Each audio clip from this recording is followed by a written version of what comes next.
What's up, everybody? How you guys doing today?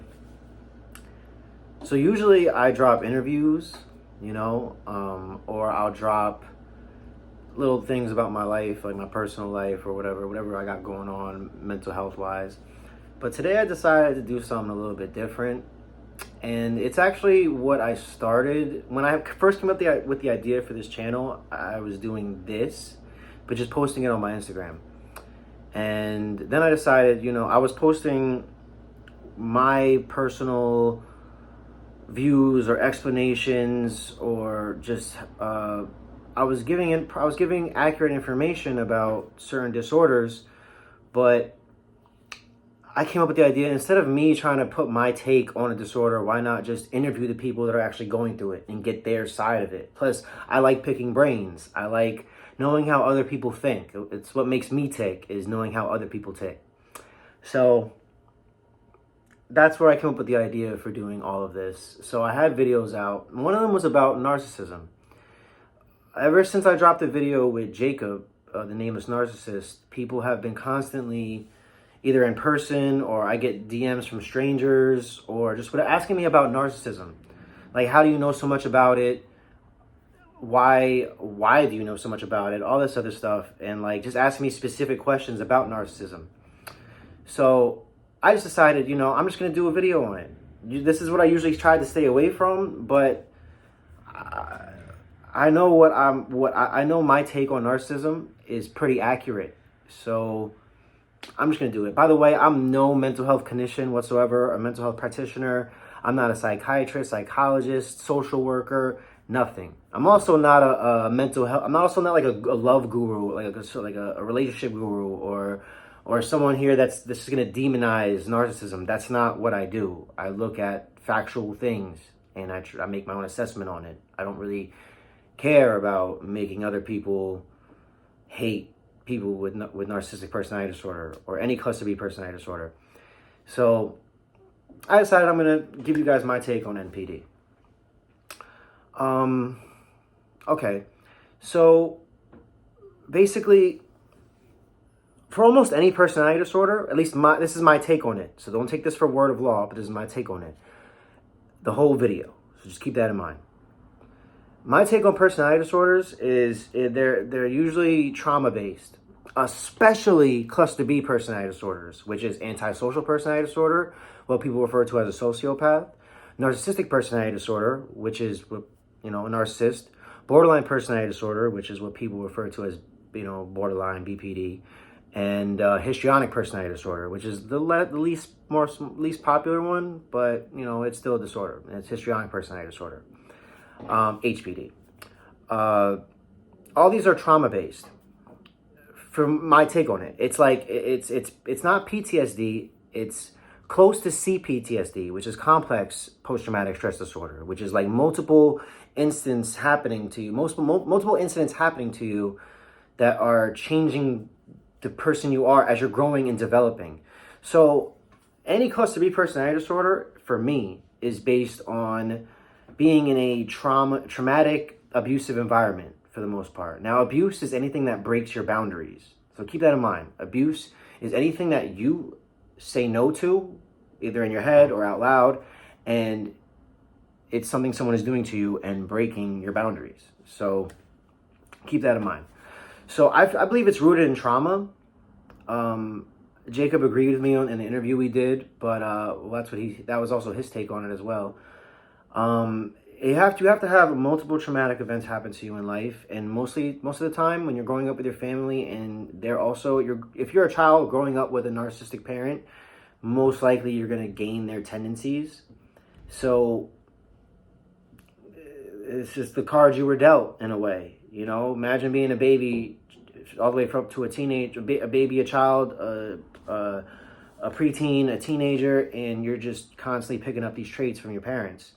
Or you're in an abusive situation and your empathy is constantly being eroded because you're not being shown empathy. You don't know how to show empathy. You don't know how to gain empathy. Usually, and this is the saddest part for me, especially when it comes to BPD, but for any cluster B personality disorder, it's the saddest part for me is usually it's like these are people that were really not given a chance. Now, you can look at them as victims, or you can look at them as abusers. Depends what actions they take in life. I'm not here to judge. All I'm saying is, at one point in time, that narcissist or that person with antisocial personality disorder or borderline personality disorder was a child, was a baby, was a preteen. And most likely they were being shown things or have things being done to them, like you pick up the traits of your parents. So I believe it's rooted in trauma, mainly. If you're dealing with someone who's a narcissist and you know about trauma or narcissistic abuse, imagine being raised by one or two. Narcissism by itself is fine. Everyone has narcissism. Everyone, even the most empathetic person, has narcissism. You have narcissistic traits, or just it's a self-defense mechanism for the ego at the end of the day, and it's necessary. Everyone has one. Everyone has a little narcissism in them. It's fine. It's fine to have a little bit of hubris in you, but when it starts becoming pathological, that's when it's diagnosable, obviously, but that's when it becomes a problem for not just that person, the person or people around them. So going back to how it's trauma-based, I've doing research and watching and just learning a lot from people who have NPD. It's basically at a certain point in time, they decide to kill. They viewed themselves as weak. And they decided to kill that part of themselves.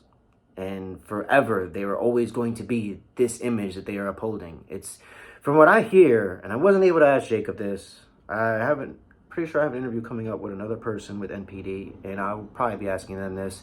If they remember the moment when they decided to kill the weak version of themselves. And forever, from now on, it's just, I'm this way. That's it. I'm the best, I'm the smartest, I'm the prettiest, I'm the whatever it is. And it's like God is finally, it's like they gave themselves up to a higher being in a way, and they became that higher being by doing so. That's the best way I could put it. If anyone has NPD watching this, tell me if I'm right. And so that creates like a division, sort of. There's the true self that remains there, but it's not the same anymore. And that true self is prone to feel guilt and shame. The false self is something that they boost up, they build up, they need, it's not a clinical term, but it's a term used by people who treat with narcissists. It's called narcissistic supply. Now, I've heard the word fuel for it. I've heard my boy Jacob said self-esteem juice. I've heard another one, but what it basically is they're unable to validate themselves. So due to a lack of identity, even though that's a borderline trait, people with NPD experience it too, and sociopaths. But with narcissists, it's more of they have a lack of identity. So they kind of just walk around picking up character traits that they like from other people, movie stars, actors in movies, whatever the case may be, or just people that they run across. Oh, I really like the way he did that. I'm going to do it the exact same way from now on. So they go around picking up traits, and they develop this false self that they boost up, but they're unable to internally validate themselves. You wake up in the morning, or you say, oh, I did a good job on this, or whatever. They might say it out loud, but from my understanding, they don't actually believe it within themselves. They might say good things about themselves, but they don't actually believe it within themselves. So it's kind of like a trip. It's like a division, and narcissism is probably the closest thing to a split personality disorder, honestly, but because it really is two different people almost in one person. But so they build up this false self, and they need external validation. They need admiration, attention.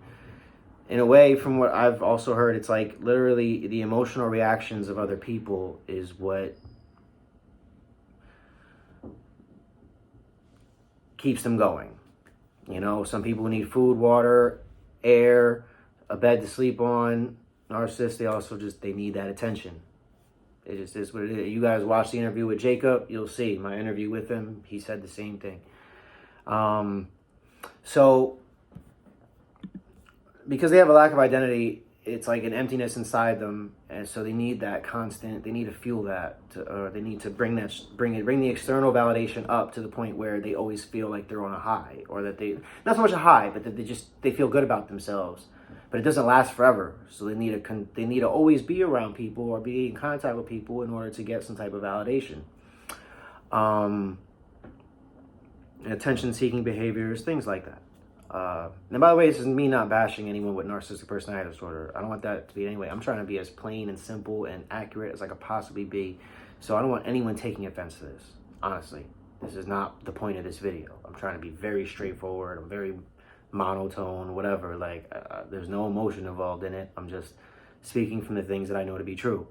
You know, I've studied these things for years. So from multiple reliable sources, not like these narcissistic gurus talking, or these people demonizing narcissism and all this. Like, I'm sure there's a lot of people that hate narcissists or whatever. I understand that. I don't really care about all that. I'm just here to just give out a proper, accurate view on it. Anyway, so I guess that would bring me to lack of identity and picking up traits of other people. That would bring me to like the mask that they wear. I can't tell you for sure, and this is a question I also didn't get to ask in my interview with Jacob, but I might ask it in the next person I speak to. The mask. Now, people say, oh, when the mask slips, it's like you see the real them because they're angry or whatever. I don't think that's the actual case. A narcissist wears a mask, or someone with borderline personality disorder, they wear a mask. Sociopaths definitely wear a mask. It's just like since they have a lack of identity, they can't properly empathize with other people sometimes, that they literally use all these character traits they picked up, narcissists in particular, use these character traits they picked up from people and fuel it into this one thing where they can, okay, I'm with this person, I know how to interact with this person. Oh, I'm with this person, I know how to interact with this person. And that person will kind of change a little bit. You know, if you were able to just be a fly on the dude's shoulder, you might see he's acting differently with different people, completely differently. Maybe I'm going too far. I don't know that for sure, but that's my take on it. It's always wearing a mask around other people. It probably never actually really slips off, except when they're by themselves. I don't think just because the narcissist got angry and his eyes got all a little crazy that the mask actually fell off. I think it's a little deeper than that, but I'm not 100% sure. Now, if we're going to talk about empathy, you know, some people have empathy for their friends, their family, strangers even, right? It's kind of like, you know, I guess family, friends, strangers, that would kind of like, you know, go in that order. And then some people only have empathy for themselves. They only know how, it's not even empathy at that point. It's just, they just only know them. They don't have room. Their ego is so boosted, they don't even have room to think about what another person thinks. That's not even on their mind to even try to think how you might think about them saying or doing this. It's just not even a thought for them. But like me, like my mom, for example, my mom has empathy for, she'll hear about a bombing in Iraq or Africa or whatever and be like, oh my God, David, did you see this? Oh my God, I can't even believe it. Like, my mom will go off my mom has empathy crazy. It's crazy what her empathy is. But some people only have it for their friends. I kind of fit in that area. I only have empathy up to my friends. I do have empathy for the people that have lost, and I'm like, well, that's really sad. That's messed up. But I'm not, I just don't know the person, so I can't physically put like a picture of that person, whoever just passed away in a country over there. I just can't visualize it because I'm not close with that person. So I think that's, for me, my empathy goes as far as my coworkers, my friends, you know, stuff like that. Even just acquaintances, whatever. Some people only have empathy for their family, maybe. And then some people only have empathy for themselves. It's actually kind of more like the opposite. I don't even know. But anyway, so with empathy, you have to understand that when someone has deficits in empathy, they're not going to be able to view you for you. It's kind of more just like, I don't want to say anything bad. It's like an object. You kind of view it as an object. Plus, people with NPD, they kind of view everyone as a separate attachment as themselves. So, I think I could smoke. I'm like 10 minutes in, right? I should be allowed to smoke. So, People with NPD, the reason why they might be so controlling is because they view you as an extension of themselves. I also need to say something that people with NPD, they don't know they have NPD. They might be able to tell they're a little bit different. You know, they might grow up and be like, yo, why is everyone reacting to me this way, but they don't react to others in this way? Not really realizing that their behaviors is the reason, because they project their views and thoughts onto other people, thinking that they are doing the same thing, have the same motivations, have the same intentions as they do. But, you know, I guess at a certain point they can kind of tell that might not be the case, but not every narcissist knows they're a narcissist. It's like they're not aware of it. Like, that goes with anybody, with almost any mental health condition. You don't know you have something wrong with you until you get told, and someone's breaking down your whole personality, all the experiences you've been through, and you're like, oh, okay, so there might be some truth to this. So yeah, that's basically empathy.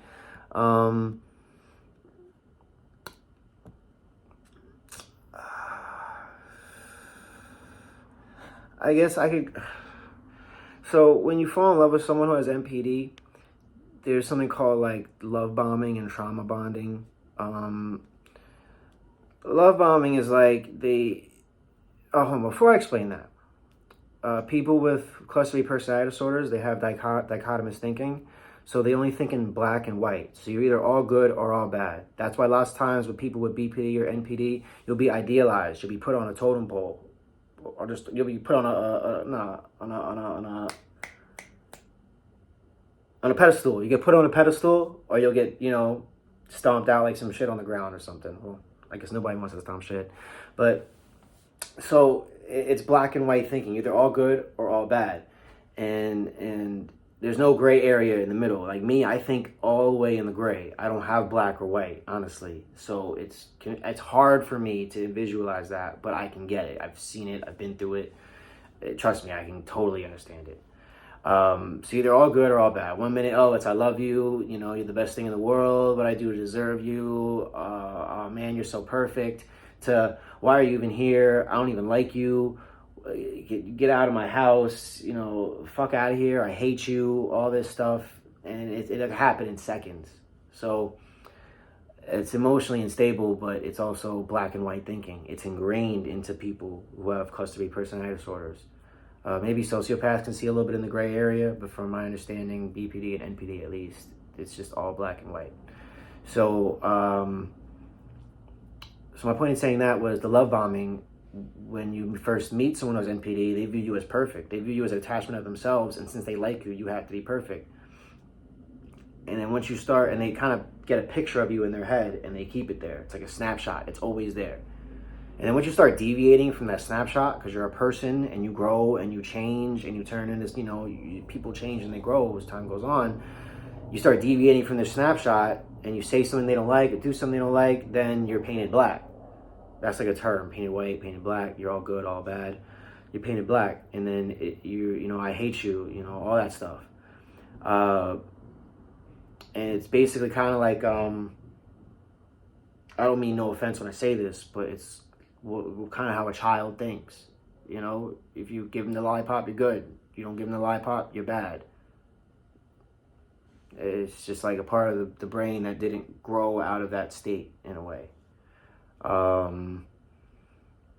So yeah, there's love bombing where somebody will they'll flower you with affection. I love you. Or they'll shower you with affection. They'll give you flowers. They'll do all this type of stuff. And, you know, I mean, really extravagant things. And it's kind of happening fast. It's like, why is this happening so fast? You know, but you like it because you haven't been told you were pretty in a while. You were told you were handsome in a while or whatever. You haven't been treated nice in a while. Someone's out here treating you crazy nice. So it's like, oh yeah, I'm going to do this. Like, this is dope.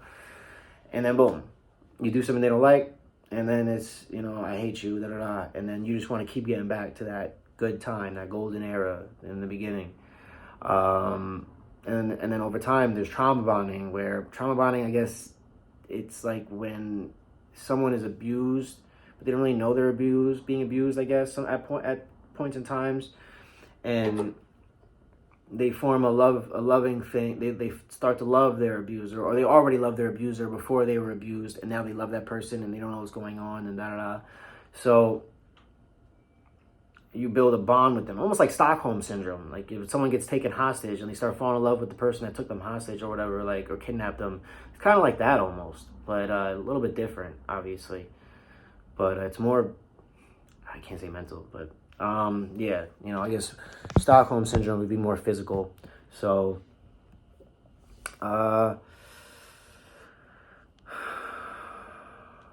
yeah, I think that's really it. I can go into more, but I think that's all I'm gonna do for now. But I just wanted to break down some stuff about narcissism. And if you guys have any questions, leave a comment. Don't forget to like and subscribe, man. I never forget to. I never remember to say this. Please like and subscribe. Well, not please. Do it if you like. If you like my stuff, subscribe. If you don't, don't. It's not gonna kill me. I'm still gonna be doing these. So enjoy. I do have more stuff coming. I sort of said earlier when I got one interview coming, but I should have like 2 more also in the works. So stay tuned for that. And everybody have a great day. Well, if you see this tomorrow, have a great day. If you see it tonight, have a good night. And yeah. Everybody loves a narcissist. I mean, I don't know why, but everybody does. So let me stop.